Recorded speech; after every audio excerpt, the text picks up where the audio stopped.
Pak Yusuf. Sebentar. Ini nasi kuning yang buat yang Pak Yusuf Hamka? Iya, Pak. Sesuai aplikasi, Pak. Iya. Si profesionalnya, Pak. Sebentar. Saya kenal deh. Lah. Pandang. Iya, benar, Pak. Pak Endang Irawan. Betul, Pak. Lah kita kan pernah syuting bareng waktu itu. Iya di Waktu itu di TV itu. Oh iya. Bapak ini, aduh, saya pengen ngajak ngobrol. Ke dalam, Pak. Ini Boleh nggak parkir di sini? oh boleh kali, Pak. Ya maksudnya mau nggak ngobrol sebentar sama saya? Oh boleh. Sambil Boleh. nganterin ini nasi Siap, kuningnya. Siap, iya, Pak. Boleh, Pak? Boleh. Saya yuk, Pak. Jalan-jalan sambil ngobrol.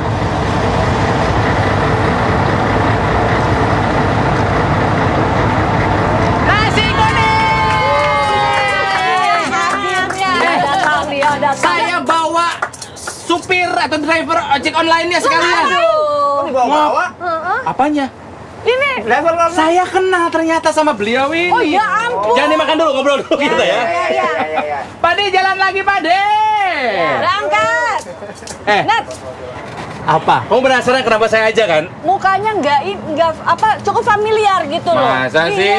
Ini Ayo, yang siapa? pemimpin pondok pesantren itu bukan sih? Betul. Jadi ini adalah Pak Endang Irawan. Oh tuh kan. Beliau ini memang hanya dalam tanda kutip ya driver ojek online. Tapi Bapak ini adalah pemilik dan pemimpin Pembina gitu. Pembina. Pembina Pondok tuh ya. pesantren Nurul Iman. Nah, Ciomas yang di Bogor. Bogor. Di Bogor. Jadi sesudah tadi kita ngobrol sama Pak Yusuf, kita dicubitin, ditamparin Iya, betapa ditamparin, iya. berbuat baik itu ya harus kita mulai sekarang juga gitu kan ya.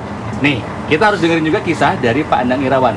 Yang seperti saya bilang tadi, driver ojek online punya pesantren, pembina pesantren yang berapa sekarang itu jumlahnya, Pak? Kurang lebih ada 126. Kebenaran ada yang bermukim di sana, ada juga yang namanya disebut santri kalong. Oh, apa santri kalong? Santri kalong ini dikategorikan dia hanya menuntut ilmu di tempat majelis tersebut, tapi kalau untuk pulang dia kembali ke rumahnya masing-masing. Oh, nggak mondok gitu.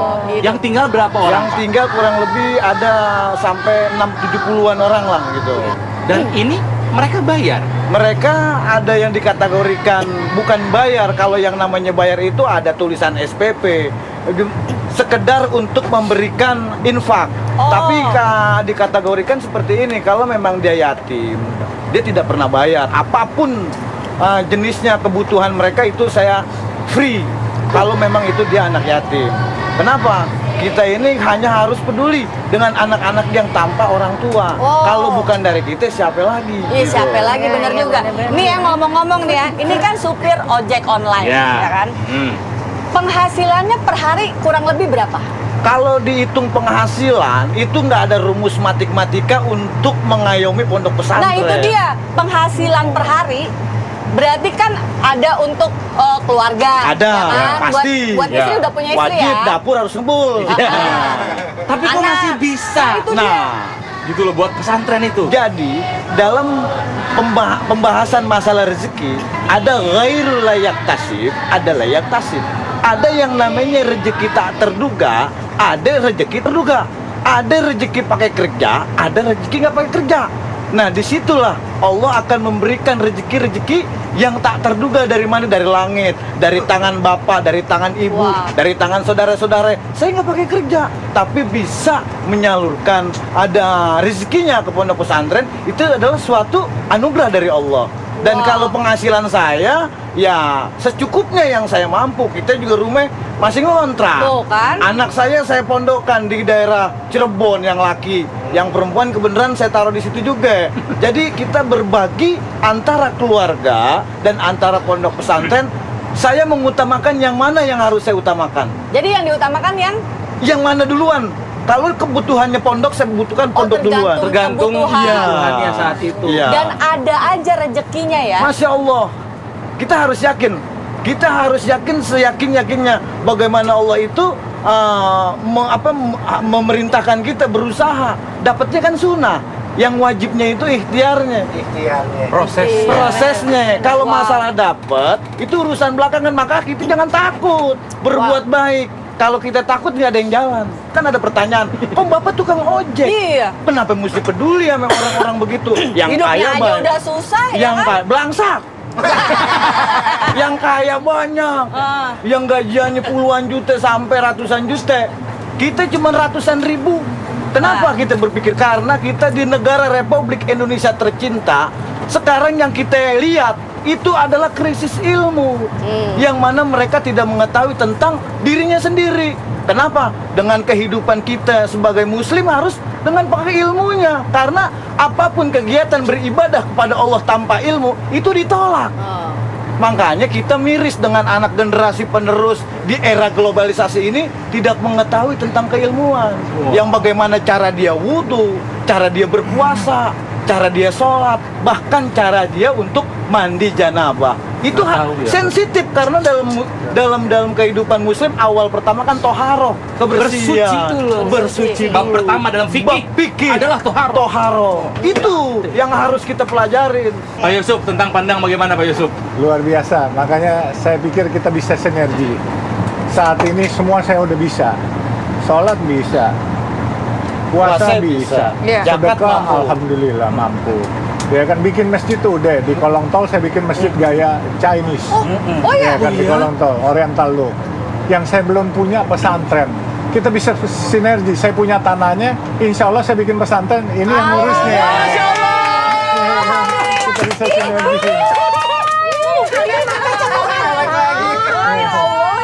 Ini adalah namanya faedah silaturahmi. Iya benar. Barang siapa yang melazimkan silaturahmi, Iya. maka ada panjang umur, mudah rezeki, Iya. ya kan? Amin. Segala-galanya ada di silaturahmi. Di antaranya kita bisa berbagi antara kelebihan dan kekurangan, saling mengoreksi. Iya. Di mana sesuatu itu harus dimusyawarahkan, karena kalau tidak ada musyawarah, apapun tidak akan terjadi.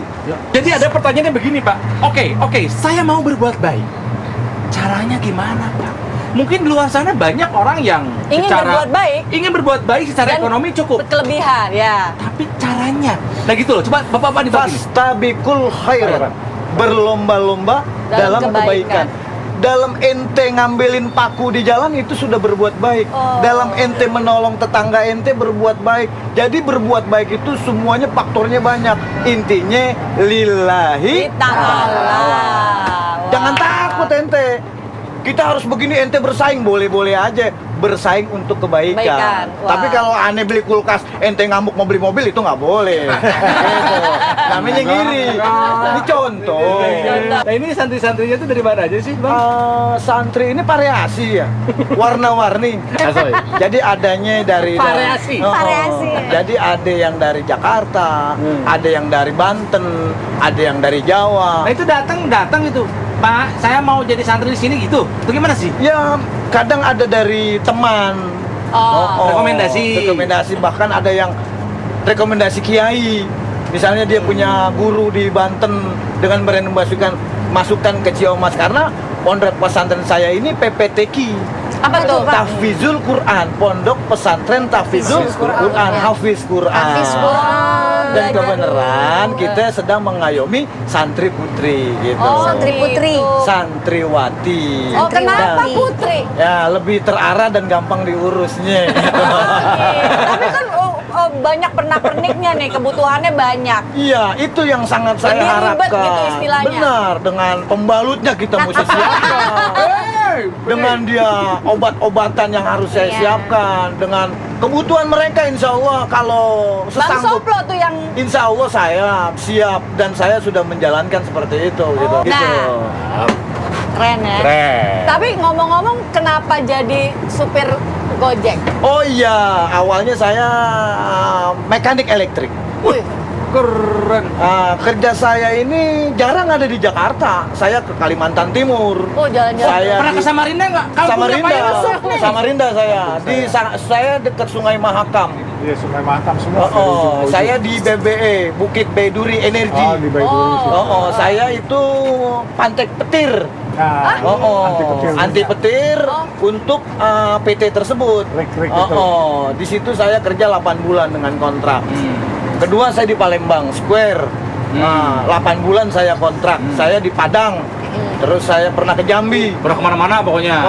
Karena kenapa saya menghindar dari itu? Pengontrolan saya itu sangat sempit, terlalu lama. Terhadap pesantrennya. Terhadap pesantren terlalu jauh. Komunikasi kalau ada sinyal.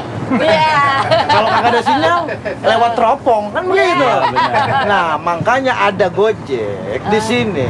Saya lebih terbantu untuk lebih akrab, pengontrolan saya lebih cepat, bahkan saya bisa bolak-balik antara Ciamas Bogor dan Jakarta. Jadi seperti Oke. gitu. Nah ini beruntung sekali ya kita hari ini bisa berbincang sama dua bapak yang inspiratif ya. Mereka ini yang harus kita teladani adalah keberanian. Ya. Keberanian mereka dalam menebarkan kebaikan.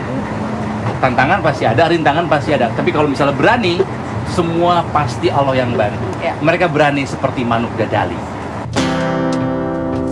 Dedeng mesat ngapung luhur jauh di awang-awang meber kenjang jang bangun taya karingrang suku narang gowas rejeng pamatuk nangalu mapak mega barihi pernah tarik nyuruh manuk dadali manuk panggagahna pelambang sakti Indonesia Jaya manuk dadali pangka koncarana resep ngahiji rukun sakamena hirup sauyunan Nah, Jakarta kalau nggak masuk tol sih. silahkan berbicara mengenai jalan tol dengan Maksudnya? yang punya jalan tol. Belum bener. Percaya. Pak, kartu tol saya tolong. Kalau minta